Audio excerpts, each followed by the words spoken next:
প্রতি বছরের ন্যায় এবার আমরা ওইভাবে বাচ্চাদেরকে পুরো সিজন ওভাবে সময় দিতে পারি না। এই জন্য আমরা সরকারের পক্ষ থেকে আমরা সকল গার্জিয়ানের কাছে দুঃখ প্রকাশ করতেছি এবং ইনশাআল্লাহ আমরা আশা করতেছি আগামীতে এখন থেকে আমাদের সরকারের আগের মতো কার্যক্রমগুলো একই রকমভাবে চলবে। বিশেষ করে বাচ্চাদের মাদ্রাসার ভিতরে আমরা জানি যে আমাদের হেফজখানা আছে, এখানে 30 থেকে 35 জন বাচ্চা আছে। রাজনগরের ভিতরেও প্রায় 100 উপরে বাচ্চা আছে। এই বাচ্চাগুলোকে নিয়ে আমাদের যে প্রতি বছর সবসময়ের জন্য যেভাবে আমাদের কাজ করা হতো, ইনশাআল্লাহ আমরা সামনের দিকে আমরা আগের মতো আমরা ওইভাবে করার চেষ্টা করব।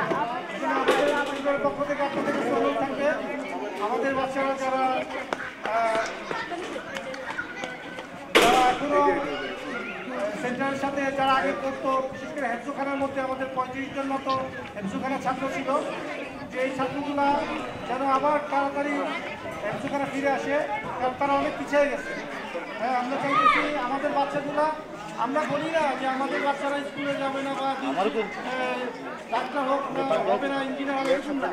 আমরা বলছি আমাদের বাচ্চারা অবশ্যই স্কুলে যাবে, ডাক্তার হবে, ইঞ্জিনিয়ার হবে, কিন্তু পাশাপাশি অবশ্যই এটা অসুবিধা দিন শিখে আগে হচ্ছে দিন শিখে তারপরে বাচ্চা ডাক্তার হোক, ইঞ্জিনিয়ার কোনো সমস্যা নাই।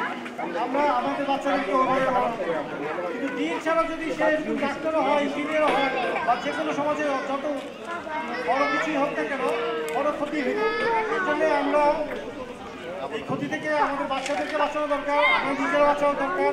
এই জন্য আমাদেরকে প্রত্যেকটা বাচ্চা যেন এইভাবে মসজিদমুখী হইতে পারে, মাদ্রাসামুখী হইতে দিনমুখী হইতে পারে, এখানে চেষ্টা করা দরকার।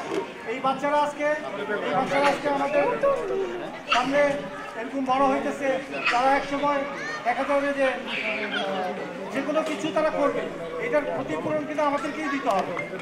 আমাদের বাচ্চাদের কারণে আমাদেরকেই বড় পরীক্ষার সম্মুখীন হতে হবে। এর জন্য এই পরীক্ষা থেকে আমাদেরকে বাঁচার জন্য আমাদের বাচ্চাদের ফিটি করা দরকার। আলহামদুলিল্লাহ আমাদের সেন্টারের পক্ষ থেকে আমরা প্রতি বছর সবসময়ের জন্য আমরা এই আমরা বাচ্চাদের পিছনে যতটুকু শ্রম দেওয়া দরকার আমরা চেষ্টা করি। বাচ্চাদের কোনো প্রয়োজন থাকলে বাচ্চাদের কোনো কিছু আমরা গার্ডিয়ান থেকে প্রেশার দিই না। বাচ্চার খাতা কলম থেকে শুরু করে, কিতাব থেকে শুরু করে, আপনারা জানেন আমাদের মসজিদে কিতাব, হেফজখানার কিতাব লন্ডন থেকে আনানো হয়েছে। আমাদের বাচ্চাদের মসজিদের ভিতরে যে বেসগুলো, এগুলো লন্ডন থেকে আনানো হয়েছে। আমরা কাউকে এরকম বলি নাই, মসজিদের পক্ষ থেকে গার্ডিয়ানরা এরকম মেনে করছে। এই জন্য আমরা চাইতেছি আমাদের বাচ্চারা যেভাবে হোক, আমাদের মসজিদমুখী হোক, মাদ্রাসামুখী হোক। এরপরে অবশ্যই আমাদের বাচ্চারা স্কুলে যাবে, সেরকম বড় হবে, এখানে এই এলাকার বিভিন্ন আমার পজিশনের দায়িত্ব নিবে, এটা আমরা চাই, কিন্তু দিন ছাড়া না।